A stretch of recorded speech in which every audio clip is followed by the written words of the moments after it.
When did someone asking you what you wanted to do become a hard question all of a sudden? I mean, it never used to be, right? If someone asked us what we used to do when we were younger, we'd have loads of answers. And now it's like, I'm not sure. This gets so commonly misunderstood by other people. We end up being called things like depressed or anxious. And a lot of the time, while there might be some elements of truth to that, it's not the full story. A lot of the time, it's carrying so much responsibility, thinking it's normal, that by the time you get to do anything for yourself, you don't even know where to start. The big problem with this is it's sneaky. Carrying responsibility to a lot of us sounds like being a good person. And if you're anything like me, when you were raised to be a good person. Do for others what you want done for you, treat people how you want to be treated, all of these things. But what's happened is a lot of us have taken that to mean be all things to all people on autopilot. Because when you're doing that on autopilot, it just becomes normal. Like I say, there's no, God, you know what? It'd be nice if someone did it for me for a change. Mostly because we don't have time to stop and think that. The one thing I feel is worth saying is this: you're not lazy or broken or weak for feeling this way. This is what happens when you're the person that carries responsibilities that nobody else is able to do for so long that you feel like you're not the same person you used to be. They're not broken for feeling like that. That's the hallmark of a good person trying to do too much for other people without a break. And the problem is then when you want to take a break, all the advice online that I've seen personally is take an hour out of your day. Learn to journal, learn to meditate, learn yoga, do breathing exercises. None of these things are what I would call like free help.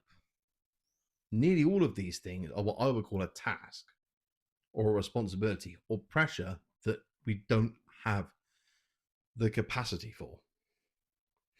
If you think about it, right, say you're going to learn to do yoga, right? I don't know how to do yoga. I'd have to learn how to do that first.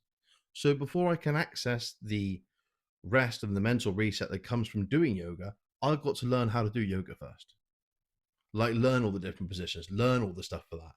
If it was journaling, I don't own a journal. I don't have the time to do it. And because I've got kids, chances are, if I did buy a journal and a handful of pens, they'd all go missing in a week, and I find them all broken on my kids' floor. What I think is missing, and why I think this is difficult, is because a lot of the advice out there comes from people who don't struggle with these problems anymore. I'm not saying they didn't used to, I'm saying I don't think they do anymore. It's either people who don't struggle with these problems anymore, people who don't have experience in feeling like this properly, day in, day out for years, or people who are trying to sell you a course. So they'll make a video describing what it feels like to be, to be this way, to have these struggles. And then when they say, if you want help on this, check out my course below. And you're like, that doesn't help. I don't have the money for that. All the time to like spend again learning the course, right? So what I've tried to do is create free value, create a free resource and explain it in the video, give all of it away for free. So that then somebody like you who doesn't get that time for themselves, doesn't get an hour a day, doesn't get all that time.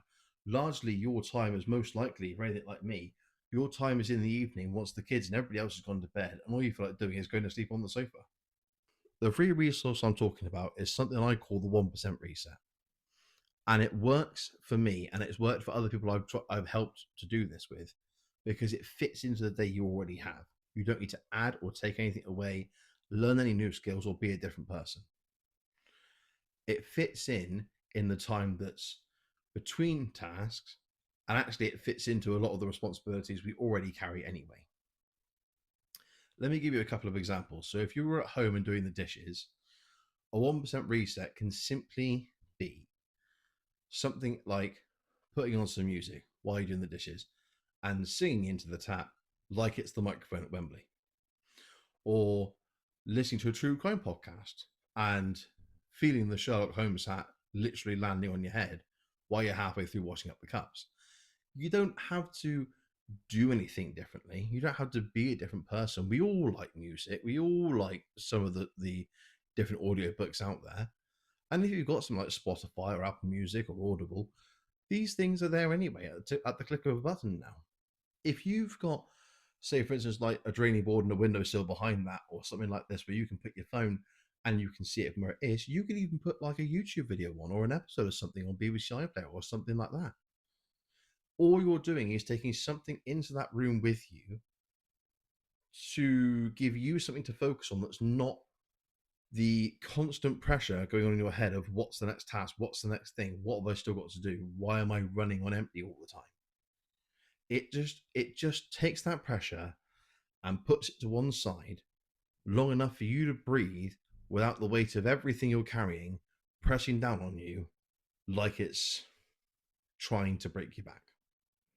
Another example of this, right? If you work in like an office or you've got a team that you work with, if it's your turn to make hot drinks or your turn to go out to the food van or whatever it might be, if you were to put a headphone in and again listen to some music, podcast, whatever it is, you're taking that time where you would normally just be stood in silence, thinking ahead to what else you've got to do, or stressing or worrying about stuff you haven't done yet from before, whatever it is, you're just turning that off for a minute long enough for you to feel some kind of benefit from that. So you walk back into the room, you haven't actually gone away for an hour and had to sit down, but because you've turned the mental pressure off for a minute, you've interrupted that constant noise, that constant need to be sort of what I would say mentally on, right?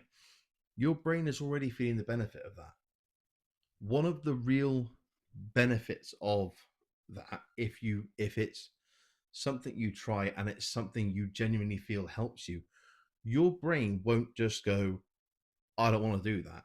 Because these are small and manageable and they don't require you to change or be a different person. Once you start taking these, and something that I've found from seeing people have told me a lot is that more you take of these moments, the more of them you find. So it might start by doing the dishes, or when you're making a hot drink, or when you're driving to and from the school run, or to and from work. And eventually you find a moment that you wouldn't have even thought about 6 weeks ago. 6 weeks later, after taking resets, you realize that time could be yours. Even if you're just scrolling on your phone while you're waiting for your kids to come out of school. If you're doing that because it's something you enjoy, not just to fill the time, that in itself is a reset.